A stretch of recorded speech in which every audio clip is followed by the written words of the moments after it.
Alright semua, Assalamualaikum dan hai. Okay, selamat datang. Hari ni saya nak buat presentation sikit. Okay, macam mana nak menjadi platform enthusiast ataupun sebenarnya saya punya topik ialah macam mana nak mula sebagai content creator. Okay, saya perkenalkan diri saya dulu. Saya Muhammad Rizam bin Abu Bakar, nama full saya. Kalau orang yang kenal saya, dia boleh cari saya dekat YouTube. Main saya lah YouTube. Saya nama dia ialah Muhammad Rizam, MOHD-AZIZAM. Anda boleh search lah. Saya seorang YouTuber, tech YouTuber, lebih pada konten-konten macam gadget kan. Anda boleh cuba check, kalau ada masa boleh subscribe juga. Ada juga sosial media yang lain macam Instagram, Facebook dan juga TikTok pun ada. Nama saya juga. Okay, anda boleh carilah. Dan buat masa sekarang saya jadikan content creation ni ataupun sebagai YouTuber ni ialah part time saya. Saya buat pada waktu malam balik kerja sebab saya ada kerja hakiki juga. Sebab saya sekarang bekerja sebagai seorang software engineer. Jadi saya bahagikan masa saya lah antara kedua tu. Jadi kita nak tengok dulu macam mana nak mula sebagai content creator. Sebenarnya perjalanan hidup saya sebagai content creator ni agak susah jugalah. Sebab saya tak ada duit nak mula kan. Saya masa je yang saya ada time tu. Tapi itulah, bila saya dah mula sebagai content creator, saya pula sambung belajar ke Politeknik Balik Pulau masa tu, okey, sebagai seorang diploma teknologi digital. Dan saya still lagi, waktu saya belajar tu, saya buat juga sebagai content creator. Saya buat juga video YouTube kan. Saya tak ada studio pun dekat Poli tu. Saya just, kalau nak buat video, saya kena balik. Balik rumah saya, yang mana kampung saya sebenarnya dekat area Bukit Merah, Semanggul. Okay. Ya, setiap minggu saya balik, saya rakam video. Bila sampai kat Poli, bila dah habis kelas semua, saya edit kan. Memang susah jugalah awal-awal tu. Tapi sekarang dah banyak benda, tapi saya still tak nak fokus content creation sangat. Sebab saya rasa saya buat time PKP dulu memang dah banyak lah. Jadi saya nak cuba untuk dapatkan pengalaman baru pula. Tapi tak apa, saya sharekan dekat anda macam mana jadi seorang content creator ni. Senang ataupun susah, macam mana, apa yang anda perlu ada. Jadi saya ada beberapa tajuk lah yang saya akan tengahkan pada kali ni. Jadi antaranya ialah saya nak bagi anda pengenalan sikit tentang YouTube. Okay, apa yang anda patut tahu. Boleh buat duit ke tidak dekat YouTube ni. Kemudian saya nak cerita tentang content creator. Apa benda yang anda perlu tahu untuk menjadi seorang content creator ni?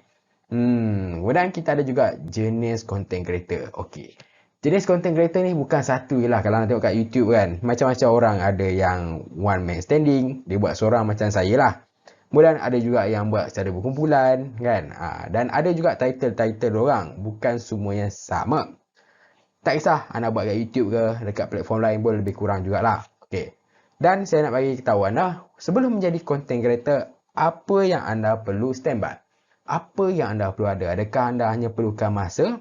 Adakah anda perlukan wang? Sekejap lagi saya ceritalah. Dan last sekali, cara nak jana pendapatan. Mesti yang ini ramai nak, sebab yelah, dah masuk YouTube kan, YouTube mesti nak bayar anda. Anda pun mesti nak duit pada YouTube kan. Tapi macam mana? Adakah semudah kata ni? Ataupun ada langkah-langkah dia? Okey, kita akan cerita dalam kali ni. Alright. So, saya mula dengan pengenalan terlebih dahulu lah. Okey, pengenalan tentang YouTube. Okey, YouTuber ni apa? Dia berbeza dengan platform lain. Kalau platform lain tu macam-macam. Ada yang lebih pada gambar kan, ada yang lebih short video, tapi YouTube dah lain. YouTube ni seorang, ataupun kita panggil sebagai YouTuber lah. Okey, YouTuber ni seorang yang dia buat video, dia hasilkan video, kemudian dia berkongsi kepada orang ramai dalam platform YouTube tu. Tetapi sambil dia berkongsi tu, dia create audience dia. Dan untuk tahu anda, dekat YouTube ni mostly yang popular kita tahu video yang panjang, video yang berilmiah dan banyak juga video hiburan lah. Siapa tak kenal video-video macam yang popular kat Malaysia macam Aman Asahan kan, Alif Irfan kan, ramai jugalah. Jadi kalau anda yang pernah tengok YouTube tu, bukan setakat hiburan je anda tengok kan. Kadang-kadang nak cari, kalau budak IT lah, dia akan cari macam mana nak buat coding apa semua dekat YouTube. Jadi itu antara peranan dia. Dan untuk tahu anda, YouTuber ni dia bangunkan komuniti dia tersendiri. Dia bukan just macam dia buat video, kemudian dia bagi kat semua. Siapa-siapa nak tengok, tengok lah kan. Tak. Dia sebenarnya kena build dia punya community. Bila dah ada community ni, baru anda boleh sustain untuk pergi lebih jauh. Itu anda perlu tahu first kali. Jadi anda tak boleh lah macam buat video, ada orang nak tengok ke tak nak tengok pun tak apalah kan. Anda biar macam tu, memang anda punya YouTube channel tu tak go jauh. Saya dah cuba dah benda tu, dan bagi saya itu pengalaman saya lah. Dan kalau anda nak cuba, pastikan anda tak biarkan YouTube channel anda macam tu. Nanti memang YouTube channel anda akan tenggelam. Okey, anda juga perlu tahu macam mana nak dapatkan akses untuk dibayar ni oleh YouTube. Yang mana anda perlukan 1000 subscriber dan juga 40,000 watch hour. 1000 subscriber pertama ni, saya katakan memang agak sukar lah. Tambah-tambah kepada anda yang orang tak kenal pun siapa anda kan. Orang tak tahu pun anda sebenarnya nak buat apa dekat YouTube ni kan. Orang nak search anda pun tak tahu dekat mana. Kalau influencer tu laju je. Mungkin dia pernah viral dekat TikTok ke apa, tiba-tiba dia buat YouTube. Itu senang je dapat 1000. Jadi setiap orang yang nak mula sebagai content creator ni berbeza. Kalau tak pernah popular ke apa, tak pernah ada pengalaman, memang susah nak dapat 1000. Tapi dah dapat 1000, anda kena maintain, anda kena sustain. Macam mana nak sustain? Sekejap lagi lah kita cerita kan. Okey, itu permulaan ataupun pengetahuan yang anda perlu tahu tentang YouTube. Sangat-sangat basic lah ni. Kemudian nak cerita sikit, seronok ke jadi seorang content creator ni? Kenapa sekarang saya tak nak jadi full time content creator kan, macam sebelum-sebelum ni kan. Saya time PKP ni memang full time content creator lah. Saya tak ada kerja lain pun. Seronok ke tak? Kalau anda tanya saya lah, saya berkatakan seronok. Time PKP tu best. Sebab apa?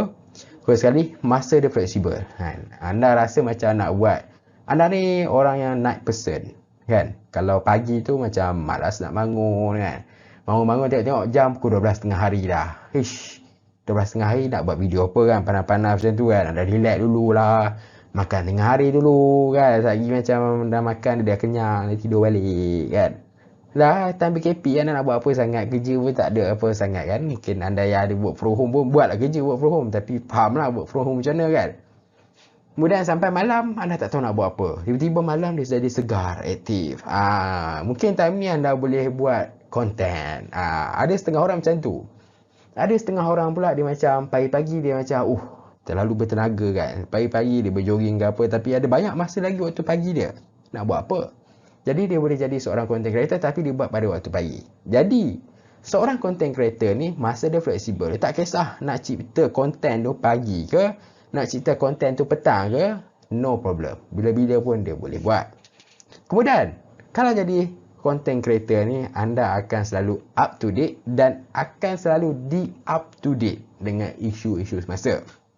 Okay, saya ceritakan anda lah apa yang up to date. Up to date ni kepada anda yang memang mengejar konten, anda perlu tahu isu semasa. Contoh, mungkin baru-baru ni kita ada macam Belanjawan 2024 kan.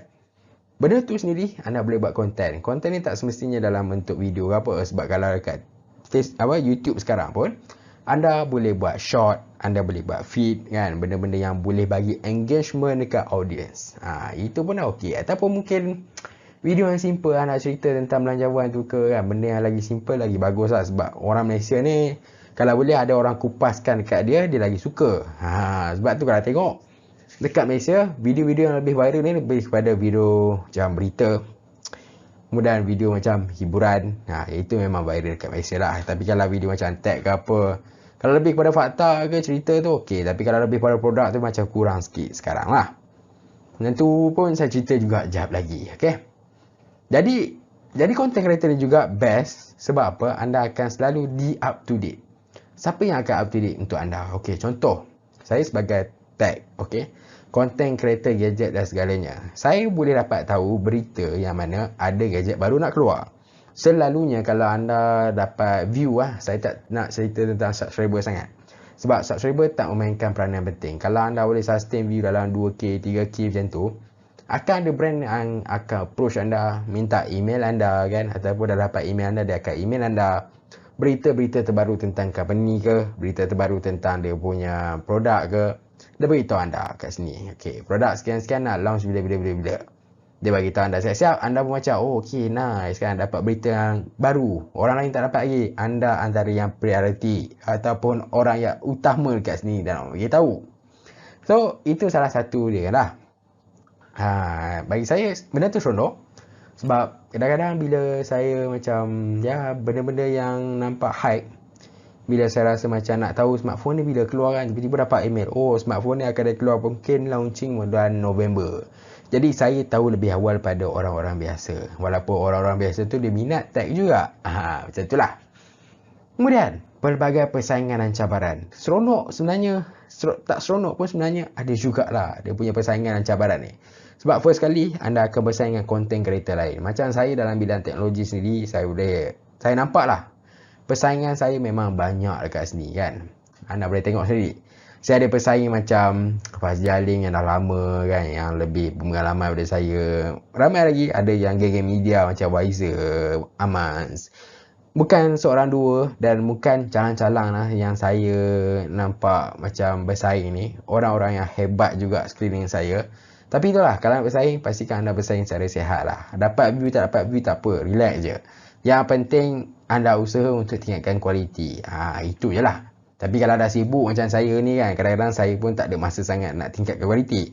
Saya just maintain apa yang audiens saya nak, itu je lah. Tapi kalau anda memang ada masa, otak anda lebih kreatif, otak anda mungkin time tu macam banyak yang idea kan. Time ni lah untuk anda menyelah. Dan bila anda jadi content creator ni, anda punya minda anda kena jadi minda businessman. Sebab apa? Sebab orang buat content creator ataupun orang buat content ni lah saya cerita kan, dia sebenarnya nak buat duit juga. Bukannya saja buat content, habiskan masa, kemudian tak dapat apa. Kalau saya pun macam 50-50 juga, buat content tak dapat apa kan. Mesti nak something sikit pun tak apa lah, betul tak? Pastikan benda tu macam ada benda yang dapat balik lah. Benda yang macam berbaloi lah, walaupun mungkin bayaran dia tak tinggi ke apa kan. Sebab itulah anda kena jadi seorang businessman kat sini. Jadi kalau nak buat content tu, duit anda tu, anda buat video macam kat YouTube ni, anda akan dapat duit. Tapi dah dapat dia punya minimum spec lah. Kemudian dekat sini juga, bukannya dekat YouTube je anda boleh jana pendapatan. Anda boleh pergi kat platform lain pun boleh. Asalkan anda dah ada branding.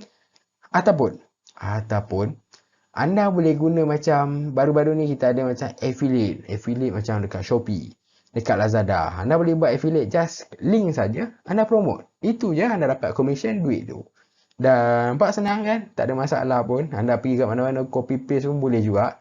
Tapi bila dah ada YouTube channel ni, anda lebih kepada dekat dengan audiens anda, lagi senang untuk anda promote. Dan kat situ pun banyak juga duit. Dan kadang-kadang mungkin anda boleh dapat duit tu lebih banyak pada duit yang YouTube bagi. Okay? Dan yang ketiga juga, saya nak cerita kalau minda businessman dan content creator ni, anda juga boleh collab dengan brand-brand besar. Brand-brand besar ni sebenarnya bayaran dia bukanlah kecil lah. Bayaran dia memang banyak dan mungkin lebih pada YouTube, lebih pada affiliate tadi.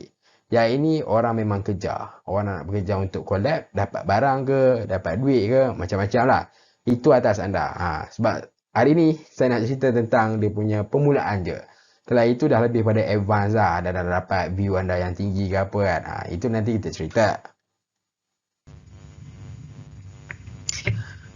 Alright, kita sambung dengan jenis content creator. Okay, content creator macam saya cerita tadi lah, bukan ada satu je content creator. Macam-macam jenis content creator sebenarnya yang ada. Tambah-tambah dekat YouTube. YouTube antara platform paling famous dengan content creator. Okay, dia bukan dekat TikTok je ke apa. Bukan. YouTube paling famous sebab YouTube antara yang pertama. Dan contoh-contoh yang kita ada kat sini lah ambassador. Okay, ambassador ni lebih kepada orang yang buat konten, tapi konten tu lebih kepada brand tersebut. Okay, contohlah saya bagi tahu anda mungkin benda yang dekat dengan saya ni. Saya ada speaker. Okay, speaker ni je nama Edifier. Kalau ambassador ni dia lebih kepada buat konten Edifier je kan. Dia buat konten speaker Edifier lah, dia buat konten kabel Edifier kalau adalah contoh je lah kan. Dia buat konten tentang mungkin kalau Edifier ada jual selimut pun dia buat juga konten selimut Edifier kan. Semua buat Edifier, dia jadi ambassador untuk tu. Dan dia juga bukan saja satu brand lah, kadang-kadang boleh jadi 2-3 brand juga. Tapi dia tak lekat dengan banyak sangat produk kat sini, ataupun banyak sangat jenama. Dia lebih kepada banyak produk tapi jenama yang lebih kurang. Jenama yang dia jadi ambassador untuk benda tu je. Okay? Dan dia bukan je barang ambassador ni, mungkin dekat ambassador sebagai web page ke, ambassador Shopee ke, Lazada ke, boleh jadi jugalah. Kemudian, yang paling famous, yang paling senang nak dapat view, yang paling senang nak dapat job, saya ceritakan dah, ini rahsia sikit lah, tapi tak apa. Ialah influencer. Influencer macam nak kenal lah, siapa tak kenal. Tengok muka je tahu, itulah influencer kan. Buatlah konten apa dekat channel mana sekalipun, orang cari, orang akan tekan subscribe. Orang akan tengok view. Orang akan tengok video sampai pada mula sampai dah habis. Itu influencer. Dia jadi pengaruh kalau dalam bahasa Melayu lah. Influencer ni memang boleh katakan kalau anda berjaya untuk bina nama anda ataupun brand anda sendiri, anda boleh pergi jauh. Dekat mana-mana platform pun tak kisah. Dan ambassador ni ramai nak jadilah. Cuma itulah. Ambassador ni benda yang tak best kalau anda tengoklah dia buat konten kan. Contohlah saya ada konten smartphone. Saya ada smartphone kan. Kalau dia ambassador, kalau dia influencer, dia akan lebih kepada memuji saja. Macam tu. Dia lebih kepada jual barang. Dia menjadi influencer kepada orang, tapi itulah brand bayar dia untuk promote barang tu. Dia berbeza dengan Key Opinion Leader, KOL. Saya antara orang KOL. Sebab tu kalau KOL ni, dia lebih khusus untuk bidang dia. Macam saya bidang teknologi, saya lebih kepada buat teknologi lah. Kalau saya lari bidang memang hancur. Sebab orang tak nak tengok saya. Saya bukan influence orang. Saya lebih kepada nak bagi opinion tentang suatu barang. Contoh kalau saya review smartphone ni, orang akan tengok apa yang saya cerita dan orang akan dengar opinion saya. Mungkin ada orang yang tak suka dengan opinion saya. Ada orang yang suka kan. Itu dia letaklah kat bahagian komen. Itu lain lah. Tapi Key Opinion Leader ni ramai orang tak nak jadi sangat sebab bila dia buat konten dia tu banyak view dekat barang yang orang selalu tengok dekat channel dia lah. Kalau dia pergi ke barang lain kan, walaupun mungkin dalam bidang tech juga, orang tak nak tengok. Dia tak akan boleh go sangat lah. Itu kelemahan KOL. Tapi kalau KOL ni, kalau cerita je macam saya, kalau cerita je smartphone apa, saya boleh cerita lah. Benda tu, review, spek dia semua segala kan. Kalau influencer, dia tak lebih mendalam. Kalau review pun just CP-CP macam tu je. Itu influencer. Kemudian yang last kali kita ada media. Media ni sebenarnya kalau kat YouTube, dia tak banyak sangat lah. Kalau dalam bidang teknologi lah. Sebab media ni antaranya ialah anda boleh tengok macam Amaz ke Wiser kan. Kalau bidang teknologi, bidang lain pun ada juga. Dan media ni, apa yang best ni ialah jadi media, anda akan bekerja dalam kumpulan. Anda bukan macam orang lain, one man standing kan. Influencer mungkin bolehlah ramai orang. Tapi influencer kalau ramai sangat, yang utama itulah yang menyelah. Yang lain tu mungkin kurang menyelah. Tapi kalau media ni, dia buat coverage dekat luar lah kan. Media ni best. Sebab kalau job-job besar ni, memang diorang lah sharp. Diorang yang akan dapat job-job besar ni dulu berbanding dengan Key Opinion Leader macam saya. Influencer ni pun antara yang akan dapat job-job besar jugalah. Jadi pilih.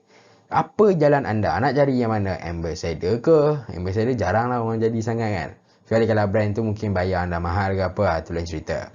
Nak jadi influencer ke? Nak jadi KOL ke? Nak jadi media? Kalau ramai orang akan jadi influencer.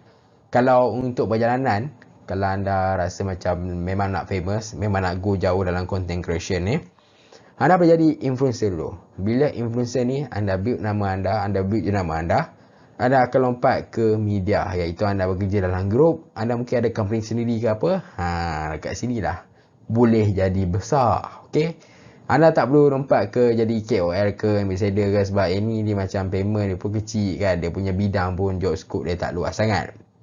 Itu yang anda perlu tahu tentang jenis-jenis content creator. Alright. Kemudian, sebelum menjadi content creator ni, apa yang anda perlu tahu? Okey, sebelum jadi content creator, anda perlu titik beratkan tentang siapa penonton anda, niche anda, peralatan anda, dan juga keterampilan dan juga gaya. Okey, kita cerita sikit lah. Saya nak cerita tentang penonton dulu. Okey, untuk anda mula, contohlah macam saya nak review gadget, saya nak review smartphone ni. Saya kena tahu dulu, siapa penonton saya. Kalau tengok gadget ni, harga dia mungkin sekitar RM3,000. Jadi penonton saya lebih kepada orang yang saya akan target dalam M40 kan. Okay. Ni penonton saya. Kemudian, saya kena tahu juga demografik. Macam umur. Umur mungkin saya tak boleh ambil yang macam bawah 18. Sebab bawah 18 dan dapat RM3,000 macam susah kan. Mestilah saya akan fokus pada orang yang dah berkejaya. orang dah ada duit kat sini kan. Mungkin orang-orang yang gaji dalam 5-6 ribu kan, dia boleh fokus lah untuk smartphone ni. Perlu tahu jantina juga, macam saya review smartphone ni lebih kepada macam kamera. Jadi kamera saya boleh target lah, lelaki boleh, perempuan boleh. Tapi kalau design ni mungkin saya lebih rasa macam lelaki lah, sebab lelaki ni tak kisah buat design. Kalau perempuan dia suka design kan, macam tu lah. Kemudian saya tahu juga gaji dia, macam saya cerita tadi lah. Dan benda yang paling penting, anda tahu bila naik turun penonton anda. Okey, saya cerita sikit bidang teknologi saya ni. Sekarang ni ialah waktu dia turun tau. Yang mana sekarang teknologi, kalau anda tahulah tentang smartphone ni. Smartphone ni kalau kelas paling atas, kelas flagship, dia punya spek tu dah tak ada apa sangat dah. Dia tak berubah dalam setahun 2 tahun yang sekarang ni. Dia tak berubah sangat. Dia punya spek tu lebih kurang sama dekat sini kan. Apa dia boleh bagi lebih kurang sama. Mungkin kamera yang lebih ataupun yang kurang lah kat sini kan. Tapi itu bukan orang punya apa orang kata macam kepentingan sangat. Orang macam kalau dulu orang lebih mementingkan chipset, dia laju ataupun tak kan. Tapi sekarang dah macam lebih kurang sama laju je. Beli yang macam ni pun laju macam ni. Kalau beli yang ni mungkin kurang laju sikit, tapi still laju juga kan. Dia dah tahap kepuasan kat sini. Jadi dah tak boleh pergi jauh. Jadi inilah turunnya penonton saya. Mungkin kalau nak naik balik penonton saya, mungkin bila ekonomi dah kukuh sikit kan, orang dah banyak duit ke apa, itu akan naik balik lah. Sebab orang akan beli smartphone. Okay, smartphone ni bukan barang asas. Jadi smartphone ni, kalau orang nak beli pun mungkin bila dah gaji naik ke apa kan, kalau tak ada duit, orang pakai je apa yang ada, ataupun orang yang beli yang murah je. Itulah. Dan kalau anda buat konten tentang hiburan ke apa kan, turun naik ni dia macam senang nak baca. Sebab apa? Hiburan ni, kalau nak tahu naik peak dia tu ialah time benda tu ada isu kan. Ada isu COVID ke apa, anda buat konten time tu, konten pula anda tentang COVID, time tu memang peak dia lah. Tapi kalau anda buat konten time tak ada isu, mungkin anda punya channel tu dah turun sikit. Itu turun naik yang senang dibaca lah. Okey. Kemudian, apa yang anda perlu tahu juga tentang niche. Niche ni apa sebenarnya? Okey. Niche ni ialah satu bidang anda lah. Contoh macam saya, niche saya ialah smartphone ataupun barang gadget, teknologi lah, senang cerita kan. Dan untuk memilih niche ni, untuk anda buat konten ni, pastikan benda yang anda minat. Hobi anda ke apa, suatu yang boleh katakan anda profesional ke apa kau. Sebab apa anda memerlukan niche dan anda kena stick dekat satu niche. Okey, first kali, bila anda ada niche dan niche anda tu anda rasa macam bila anda buat tak boring, jadi anda boleh bekerja untuk hobi anda, untuk niche anda. Anda tak bekerja sebagai orang yang mengejar duit ke apa. Bila anda buat macam tu, tiba-tiba satu tahap anda tak dibayar lagi, anda dah tak nak buat konten lah. Dia macam tu tau. Dia tak kena dengan jiwa dah. Kalau anda buat benda yang anda suka, macam saya suka teknologi kan. Jadi saya boleh lah buat konten bila-bila saya rasa saya suka ke apa. Itu benda yang boleh katakan boleh membuatkan saya, walaupun view saya sekarang ni tak banyak sangat orang tengok, tapi saya still lagi boleh buat sebab saya suka benda tu. Okay. Dan untuk tawanan anda juga boleh pilih topik yang relevan lah kalau nak buat kat YouTube ni. Jangan main hentam je, sebab topik yang relevan kat Malaysia ni ada topik yang hangat, ada topik yang orang tak nak tengok pun. Topik yang hangat kalunya macam berita ke kan, macam teknologi banyak sangat kan, masak-masak ke, orang suka topik-topik macam tu. Tapi kalau topik tak relevan, contoh tiba-tiba anda buat tentang squash ke apa kan, kalau time Nico David menang banyaklah orang tengok. Tapi kalau tiba-tiba anda random main buat pasal squash, macam tak nak ada orang-orang tengok kan. Tiba anda sembang pasal meja pula ni, tak ada siapa nak tengok kan. Kecuali benda tu tiba-tiba viral, meja boleh gerak sendiri ke apa ke kan. Ada isu sikit, itu membuatkan anda lagi rasa macam, oh bagus konten aku, bagus, boleh go on. Okay. Jadi anda perlu tahu, itulah sebabnya anda perlukan niche untuk kekalkan momentum anda. Anda tak akan cepat down. Kalau anda suka mancing, anda buat konten mancing. Sebab kalau anda tak macam, orang kata apa anda bukan buat konten tu semata-mata tau. Anda hobi anda memang pergi mancing kan. Anda buat konten ke tak buat konten ke, anda still lagi pergi mancing. Itu benda yang anda boleh ketengahkan untuk buat konten lah. Alright. Jadi seterusnya ialah peralatan. Peralatan ni kalau tanya saya lah. Kalau saya mula dulu, saya guna kualiti yang memang paling teruk, yang mana saya boleh afford je lah. Okay. Yang mana saya mampu je lah saya nak beli time tu kan. Kamera pun kamera smartphone apa semua kan. Tapi sekarang kalau tengok kamera pun, smartphone pun dah cantik dah kamera dia. Bukan zaman-zaman saya kan. Jadi kalau nak guna peralatan tu untuk buat YouTube ni, anda sebenarnya tak perlukan benda-benda yang mahal pun. Anda tak perlu pun nak beli kamera yang mahal sampai 5-6 ribu ke apa kan. Anda tak perlu pun nak beli benda-benda yang macam, oh mic kena mahal, mic kena yang tu kan, wireless tu kan. Kalau ada keperluan, boleh beli. Kalau tak ada keperluan, tak payah beli. Anda guna yang biasa. Selagi boleh basic, basic je. Tapi pastikan barang yang anda guna tu berkualiti. Anda test tu bunyi dia macam sedap dia dengar. Okay, nice. Boleh go on. Anda test anda punya kamera kan. Mungkin kamera anda sekarang tengah pakai 3 sekupang ke kan. Anda rakam tengok. Aduh, teruknya. Itu mungkin boleh upgrade lah ke phone yang lebih better. 600-700 pun okay dah kan. Cuma yelah. Anda perlukan juga light box. Sebab apa light box? Sebab macam saya sekarang buat. Okay. Saya buat dalam bilik ni kan. Anda tengok dia punya lampu ni pencahayaan dia separuh. Nampak? Sebab kalau buat dalam studio ataupun dalam bilik, pencahayaan ni ialah benda yang paling penting sendiri lah untuk anda tampilkan, untuk anda macam luahkan kat sini. Okay? Bila nampak cantik, design belakang pun nampak meriah, ini pencahayaan dia bagus, itu bagus. Tapi kalau macam kalau anda suka buat video kat luar outdoor kan, tak ada masalah sangat sebab outdoor ni ada cahaya matahari. Cahaya matahari tu sendiri dah boleh mencantikkan anda punya video anda tu sendiri. Jadi anda tak perlukan light box kat sini. Jadi benda tu bergantung konten anda tu perlu ataupun tidak benda tu kan. Macam wireless microphone tadilah. Kalau perlu beli, kalau tak perlu tak payah. Anda just make it simple. Bila dah capai anda tengok macam video boleh go kan. Tiba-tiba naik pada 100, 300, 500. Kat sini baru anda upgrade perkakas anda. Mungkin anda boleh beli kamera yang lebih better kat sini boleh rakam 4K dan segalanya. Kat sini baru upgrade. Jangan upgrade awal-awal, nanti rugi. Okay. Dan yang last sekali untuk tamat anda iaitu keterampilan dan gaya. Macam biasalah, kita nak tunjuk diri kita dekat orang kan, mesti kita kena ada gaya sikit, kita kena ada keterampilan sikit. Jadi anda kena pastikan background anda ni bersih, bukan macam ni nampak ada pintu ada semua kan. Yang ni bukan contoh yang baik lah. Dan anda sikat dengan kemas, rapi kan, mana anda rasa macam selesa. Sebab anda buat video tu, sekali record tu mungkin dalam sejam ke apa kan. Tak tahulah, bergantung pada konten anda lah. Jadi tak selalu pun anda pakai benda tu kan. Gaya anda tu jaga. Baru nampak nice. Okay. Test. Okay. Right. So, saya nak cerita macam mana nak jana pendapatan. Yalah, anda nak buat YouTube kan. Anda mesti nak duit. Sebab, sebagai satu benda yang boleh meningkatkan semangat anda. Itu satu. Satu lagi, bila dah dapat duit ni, anda akan rasa macam lebih motivatif kan. Lebih motivate. Kemudian anda boleh upgrade barang-barang anda kan. Siapa tak nak kalau buat duit tepi ni. Okay. So, tentang duit tepi, apa yang anda perlu tahu? Okay, first sekali, cara untuk anda dapatkan duit daripada YouTube, anda perlukan 1000 subscriber, itu terlebih dahulu, dan perlukan juga 40,000 watch hour.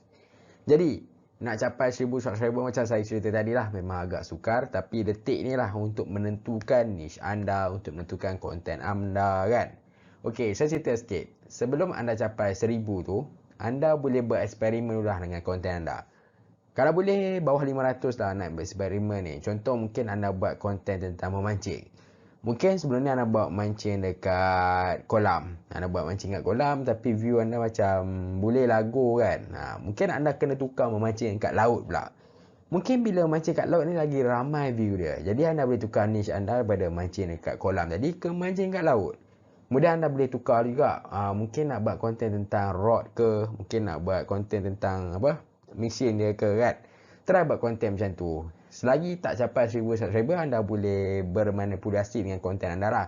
Anda boleh tukar-tukar, bereksperimen dan sebagainya. Anda tengok mana yang boleh pergi jauh, anda kekalkan dengan video macam tu. Kemudian, anda boleh juga collab dengan content creator yang lain. Okey, content creator yang lain ni ialah bila anda nak collab ni, mungkin kalau content creator yang lain tu perlukan sedikit bayaran. Mungkin kalau dah famous tu banyaklah bayaran dia kan. Jadi kalau boleh anda cari content creator yang mungkin serasi dengan anda, anda win-win situation. Okey. Mungkin kali ni dia buat content dekat tempat kita, mungkin nanti kita pergi kat tempat dia pula buat content. Jadi dia ada satu content, kita pun ada satu content. Macam tu lah win-win situation yang kita boleh buat lah untuk collab. Tapi ada macam-macam lagi, ada banyak lagi option yang anda boleh buat untuk collab ni. Tak semestinya macam tu je, mungkin anda boleh buat macam podcast ke apa kan. Itu pun kolaborasi yang bagus juga. Kemudian anda kena sentiasa konsisten, jaga anda punya content. Dan anda perlu juga schedule anda punya content. Okey, konsisten ni bukan maksud anda kena hari-hari upload video anda, bukan. Itu salah. Kalau anda hari-hari upload video anda, mungkin susah lah, anda akan struggle lah kan. Jadi, pendapat saya yang paling terbaik untuk anda ialah anda buat mungkin jadual. Contohlah macam saya dulu awal-awal saya buat YouTube kan. Saya buat konten saya publish pada setiap hari Jumaat. Setiap hari Jumaat pukul 5 petang. Setiap Jumaat 5 petang saya publish. Jumaat 5 petang saya publish. Lama-lama orang akan ingat, oh, Muhammad Azizam okey, Jumaat 5 petang mesti ada video baru. Kat sini bila kita dah create macam ni, orang akan ingat channel kita. 5 petang, oh ada video baru. Jumaat kan, oh ada. Kalau bukan Jumaat, orang macam, tak ada kot, biar je. Itu masuk konsisten. Tak masuk anda kena hari-hari. Tapi dia berturut. Itu yang penting. Kemudian branding untuk channel ataupun YouTube anda lah. Tak kisah. Branding ni bukan maksud anda buat logo, itu brand anda. Bukan, salah. Branding ni bermaksud anda punya gaya, anda punya style. Mungkin kalau influencer, muka anda itu boleh jadi branding dah. Kalau mungkin ada setengah orang jenis pakai slogan kan. Okey, full lama macam tu. Contoh lah. Itu branding dia. Ada setengah orang branding dia lebih kepada warna, branding dia lebih kepada intro ke apa, background muzik, macam-macam lah. Anda create kreativiti anda tersendiri, apa yang lain daripada channel lain ada, dan itu yang menarik minat dekat channel anda. Itu branding anda. Okay? Kemudian anda pastikan anda punyai account AdSense. Kalau bawah 1000 tu mungkin tak kisah sangat tak AdSense lah, tapi dah capai 1000 subscriber tu anda boleh lah create account AdSense. AdSense ni dia tak banyak sangat songeh dia tau. Nak buat account AdSense ni mungkin ada perlukan 2 ke 3 benda untuk settle kan. Lepas tu dah settle lah. Dia tak banyak sangat. Nak account bank semua benda itu je lah. Jadi settle account AdSense ni bagi saya tak ada masalah kot kan. Semua boleh buat. Alright. Next pula kita nak tahu juga apa. Okay. Rahsia seorang content creator. Rahsia seorang content creator yang mana kalau tanya content creator dia memang tak nak jawab. Okay. Apa rahsia diorang untuk dia kekal relevan, untuk dia banyak view, untuk dia still buat YouTube sampai sekarang. Inilah rahsia sebagai seorang content creator. Nak cari dekat YouTube ke apa, TikTok ke, mungkin anda tak dapat lah jawapan ni kan. Tapi tak tahulah lepas video ni di launch, mungkin anda akan dapat tengok benda-benda macam ni. Okay. First kali ialah bab disiplin. Masa saya cerita tadi, konsisten tu penting. Bukan saya saja konsisten ni, konsisten untuk audiens anda. Audiens anda boleh kenal anda macam mana, bila nak jumpa anda kan. Waktu bila, pukul berapa. Bila dah disiplin, orang pun tak lupa anda. Okay. Kemudian, masa. Masa ni memang anda perlu jaga. First kali masa untuk anda edit lah. Untuk anda record kan. Anda nak buat video, contoh kalau saya ada produk. Contohlah saya bagi simple smartphone ni kan. Saya kena ada waktu saya buat draft, waktu saya buat skrip, okey. Itu satu. Kemudian saya kena ada waktu saya edit, okey. Okey. Tapi sebelum saya edit, saya kena rakam dulu. Okey, satu masa mungkin dalam sejam 2 jam. Saya kena ada masa untuk saya buat biru ya. Okey, itu pun mungkin sejam 2 jam. Kat situ pun dah makan 4 jam. Saya dah buat skrip tadi mungkin sejam je lah kan. Skrip mungkin kita dah tahu dalam kepala otak dah ada kan. Mungkin sejam, dah 5 jam lah kat situ. Nak edit macam biasa bukan sejam. Kalau video TikTok tu mungkin tak capai sejam pun boleh capai lah kan. Tapi kalau video YouTube ni laju bagi saya pun tak banyak benda yang transition ke apa sangat kan. Sejam setengah macam tu settle lah kan. Dekat sini pun dah macam dalam 5 ke 6 jam. Betul tak? Kalau anda yang banyak visual, banyak transition, gambar lah itulah macam-macam, keluar itu, keluar ini. mungkin dalam 8 jam untuk settlekan satu video YouTube.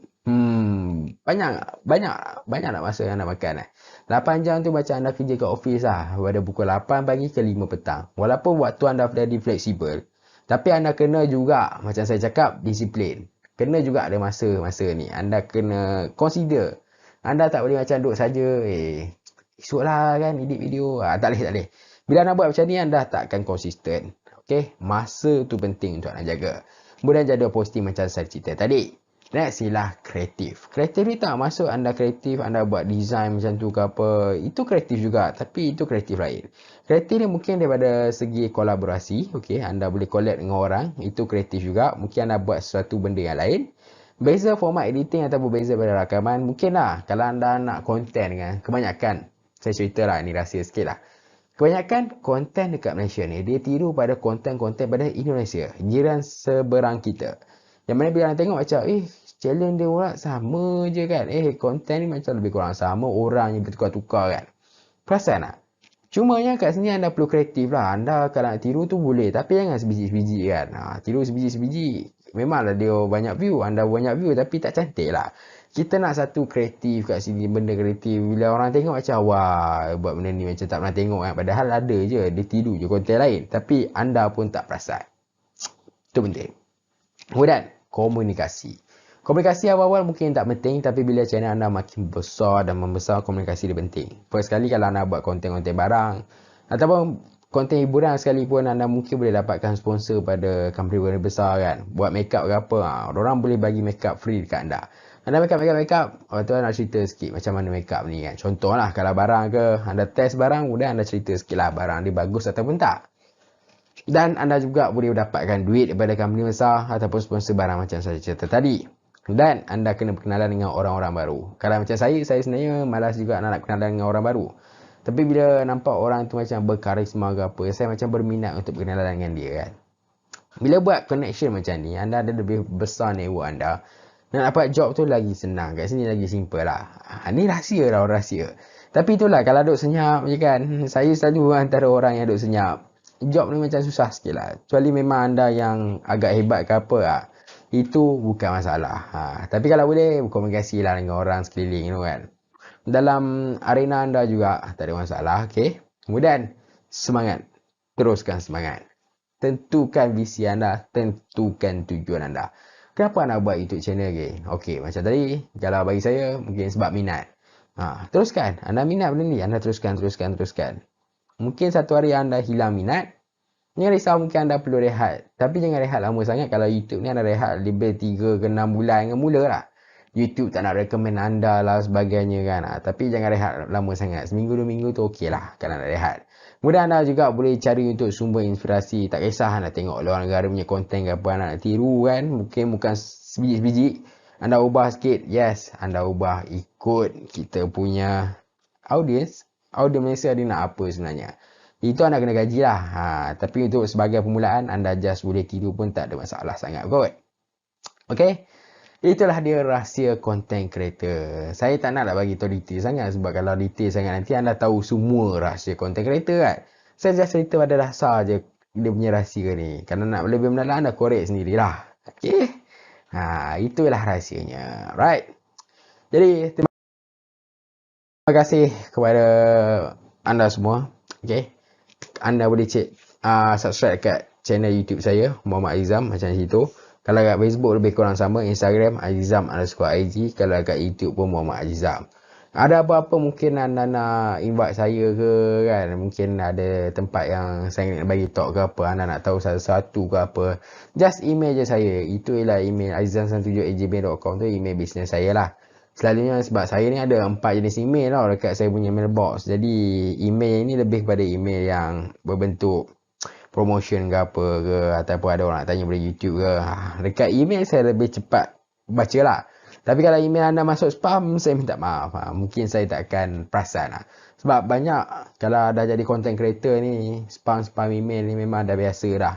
Anda tengok tiba-tiba lah orang nak bagi $300 lah apa kan. Anda macam pelik. Apa hal dia bagi $300 free-free kan. Sebenarnya itu semua ialah spam dan itu ialah scam.